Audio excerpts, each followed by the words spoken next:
Hello students, मेरा नाम है अरुण शर्मा। आप सभी का अरुण कोचिंग क्लासेस में बहुत बहुत स्वागत है। बच्चों, पिछले लेक्चर में मैंने आपको वेटेड एवरेज प्रॉफिट मेथड के बारे में बताया था। आज हमारा दूसरा मेथड डिस्कस मैं करूंगा, super profit method. So in every industry और trade there is an average rate of profits. ठीक है, तो हर एक इंडस्ट्री में क्या होता है, एक एवरेज रेट ऑफ प्रॉफिट होता है। ठीक है, which every firms of that industry, है ना, और ट्रेड, तो जिसको हर एक फर्म, है ना, हर एक फर्म, उस इंडस्ट्री की हर एक फर्म, उस ट्रेड की हर एक फर्म है वो अर्न करना चाहती है, is expected to earn. So this is known as, है ना, तो उस एवरेज रेट ऑफ प्रॉफिट को हम क्या बोलते हैं, नॉर्मल प्रॉफिट। मतलब जैसे कि ये 5,000 रुपीज का प्रॉफिट है, ये हमारा एवरेज ये हमारा सपोज करिए नॉर्मल प्रॉफिट है ना। तो इस नॉर्मल प्रॉफिट को जो है हर एक फर्म जो है वो क्या करना चाहती है, इज एक्सपेक्टेड टू अर्न, मतलब उसको ये नॉर्मल प्रॉफिट जो है होना ही चाहिए। But any surplus profit in excess of normal profit earn by a firm, है ना। बट अगर फर्म को जो है वो नॉर्मल प्रॉफिट से ज्यादा प्रॉफिट हो रहा है, तो उस प्रॉफिट को हम बोलेंगे सुपर प्रॉफिट। मान लीजिए फर्म का जो नॉर्मल प्रॉफिट 5,000 है और एक्चुअल प्रॉफिट या एवरेज प्रॉफिट जो है वो 7,000 है क्वेश्चन में दिया हुआ। तो जब हम एक्चुअल प्रॉफिट में से नॉर्मल प्रॉफिट को माइनस करेंगे तो हमारे पास जो है वो 2,000 आंसर आ रहा है, और वो क्या है, सरप्लस प्रॉफिट। मतलब ये वो प्रॉफिट है जो हमने नॉर्मल प्रॉफिट से ज्यादा अर्न किया है। ठीक है, यानी कि हमने 7,000 का एक्चुअल प्रॉफिट कमाया है, नॉर्मल प्रॉफिट 5,000 था, तो सुपर प्रॉफिट हो गया 2,000। So in super profit method goodwill is valued by multiplying super profit with a certain number 3 और 4 known as a number of years purchases। ठीक है, तो देखिए इस मेथड में क्या होता है कि हम सुपर प्रॉफिट जो जो हमारा 2,000 आया है उसको या तो हम 3 से या 4 से मल्टीप्लाई करेंगे, यानी कि नंबर ऑफ ईयर परचेजेस से, तो हमारा जो है गुडविल की वैल्यू आ जाएगी।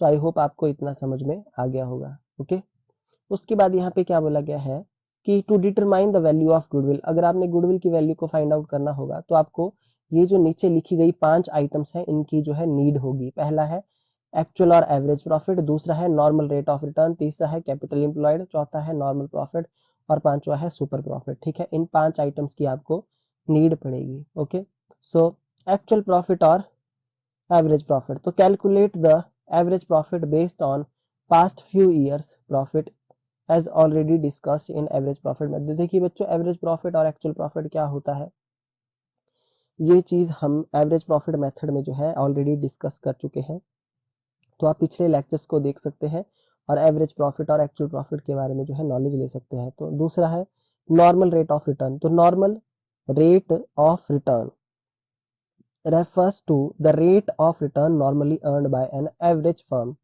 है ना। तो ये नॉर्मल रेट ऑफ रिटर्न क्या है, रेट ऑफ रिटर्न, वो रेट ऑफ रिटर्न जो नॉर्मली अर्न किया जा रहा है एक एवरेज फर्म के द्वारा, है ना, जो बिलोंग करती है किसी सेम इंडस्ट्री या ट्रेड से। So it is generally given in the question. तो बच्चों ये जो नॉर्मल रेट ऑफ रिटर्न है ये क्वेश्चन में दिया होता है, गिवन होता है। ठीक है, फिर है कैपिटल एम्प्लॉयड, तो कैपिटल एम्प्लॉयड को हम बोलते हैं नेट एसेट भी इसको बोला जाता है बच्चों। ठीक है, और इसको कैलकुलेट कैसे किया जाएगा, यहाँ पे इसके 4 मेथड या 5 मेथड बताए हैं। तो कैपिटल एम्प्लॉयड का मतलब है amount invested in the business, मतलब वो अमाउंट जो बिजनेस में इन्वेस्ट किया गया है, यानी कि कैपिटल इन्वेस्टेड आपकी क्या है, कैपिटल एम्प्लॉयड है। सो गुडविल को अगर हमें फाइंड आउट करना है तो बच्चों हमको कैपिटल एम्प्लॉयड को कैलकुलेट करना होगा। तो यहाँ पे वेरियस मेथड आपके पास दिए गए हैं, है ना, जिस भी मेथड से आपको अच्छा लगता है तो हम कैलकुलेट कर सकते हैं। तो यहाँ पे क्या लिखा है, देखिए एसेट साइड अप्रोच है पहले। सो इस अप्रोच के अकॉर्डिंग कैसे कैपिटल एम्प्लॉयड कैलकुलेट किया जाता है, जो हमारी फिक्स्ड एसेट है और जो हमारी करंट एसेट है उसको ऐड कर देंगे, है ना।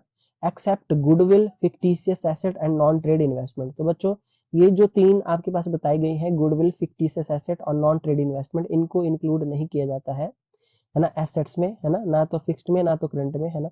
और माइनस करेंगे एक्सटर्नल लाइबिलिटी या आउटसाइड लाइबिलिटी को, तो हमारे पास कैपिटल एम्प्लॉयड या नेट एसेट जो है फाइंड आउट हो जाएगा एसेट साइड अप्रोच से। दूसरा है लाइबिलिटी साइड अप्रोच, तो इसमें कैपिटल एम्प्लॉयड कैसे कैलकुलेट होता है, capital plus reserves minus fictitious asset minus non trade investment.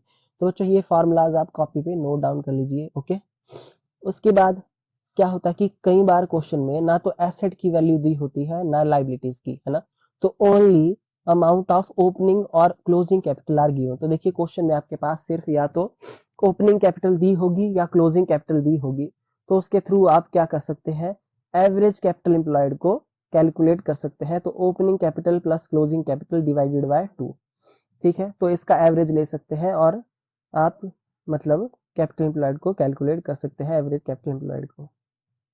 और फोर्थ मेथड है कि कई बार क्या होता है, sometimes amount of opening capital is not given, तो ओपनिंग कैपिटल का अमाउंट आपके पास नहीं दिया होता है, so in that case average capital employed will be calculated. तो एवरेज कैपिटल एम्प्लॉयड को हम कैलकुलेट करेंगे, कैसे होगी, तो देखिए जो हमारी क्लोजिंग कैपिटल दी होगी वो, उसमें से हम माइनस करेंगे half of current year profit, जो हमारा करंट ईयर का प्रॉफिट होगा उसका हाफ जो होगा, है ना, उसका हाफ लेकर के हम क्या करेंगे, माइनस करेंगे, है ना। तो क्लोजिंग कैपिटल में से जो करंट ईयर का हाफ प्रॉफिट होगा उसको माइनस कर देंगे, तो आपके पास एवरेज कैपिटल एम्प्लॉयड यहाँ पे आ जाएगा, ठीक है। तो ये सारे जो फॉर्मूलाज यहाँ पे दिए गए हैं बच्चों, इसको आप कॉपी पे नोट डाउन कर लीजिए। उसके बाद नेक्स्ट यहाँ पे देखिए, ये कैपिटल एम्प्लॉयड हमारी कैलकुलेट हो जाएगी। उसके बाद यहाँ पे नॉर्मल प्रॉफिट को फाइंड आउट किया जाएगा। तो नॉर्मल प्रॉफिट कैसे फाइंड आउट होगा, जब हम कैपिटल एम्प्लॉयड को मल्टीप्लाई करेंगे नॉर्मल रेट ऑफ रिटर्न से, तो नॉर्मल प्रॉफिट हम फाइंड आउट कर लेंगे। उसके बाद सुपर प्रॉफिट कैसे फाइंड आउट होगा, जब एक्चुअल और एवरेज प्रॉफिट में से माइनस करेंगे नॉर्मल प्रॉफिट को, तो सुपर प्रॉफिट जो है फाइंड आउट हो जाएगा, है ना, नोट डाउन कर लीजिए फॉर्मूला। उसके बाद गुडविल कैसे फाइंड आउट होगी, तो गुडविल को फाइंड आउट करने के लिए हमको सुपर प्रॉफिट को मल्टीप्लाई करना पड़ेगा नंबर ऑफ ईयर परचेज से, जो कि क्वेश्चन में हमारे पास गिवन होता है, ठीक है। तो ये सारी बातें हैं, है ना, ये 5 पॉइंट आप नोट डाउन कर लीजिए बच्चों, है ना। उसके बाद नेक्स्ट यहाँ पे देखिए कुछ मतलब जरूरी बातें यहाँ पे दी गई हैं कि कैसे मतलब ये जो 3 बातें यहाँ पे दी गई हैं, ये 3 बातें हैं इन्वेस्टमेंट के बारे में, है ना। तो बच्चों ध्यान से सुन लीजिए, ट्रेड इन्वेस्टमेंट्स क्या होती है, those investments that are made in another firm for the purpose of furtherance of own business, ठीक है। मतलब वो पैसा हमने इन्वेस्ट किया है किसी और फर्म में, किस पर्पस से, अपने बिजनेस के पर्पस से, ठीक है। मतलब जो इन्वेस्टमेंट की गई है बिजनेस पर्पस से किसी और फर्म में, वो ट्रेड इन्वेस्टमेंट है। अच्छा, नॉन ट्रेड इन्वेस्टमेंट कौन है, those investment that are made to earn revenue, जो जो हमारी क्यों इन्वेस्ट की गई है, वो इन्वेस्टमेंट जो इन्वेस्ट की गई है रेवेन्यू को अर्न करने के लिए बाय इन्वेस्टिंग सरप्लस फंड, है ना, सरप्लस फंड जो हमारे पास है उसको इन्वेस्टिंग करके, not for the purpose of furtherance of own business, मतलब अपने बिजनेस के पर्पस से उसको इन्वेस्ट नहीं किया गया है, वो हमारी नॉन ट्रेड इन्वेस्टमेंट है, जैसा कि नाम से पता चल रहा है नॉन ट्रेड।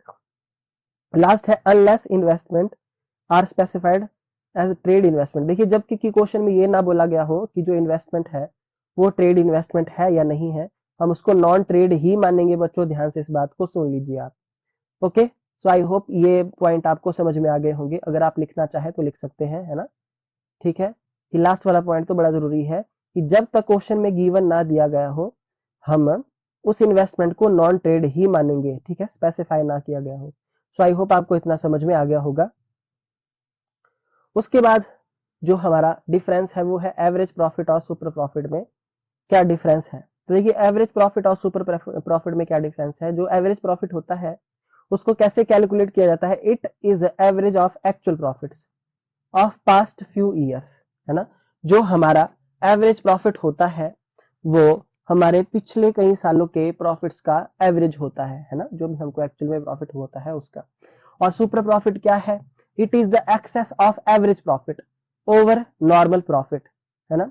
तो जो प्रॉफिट हमने अर्न किया है ना, जो कि नॉर्मल प्रॉफिट से ज्यादा है ना, it is the excess of average profit, है ना।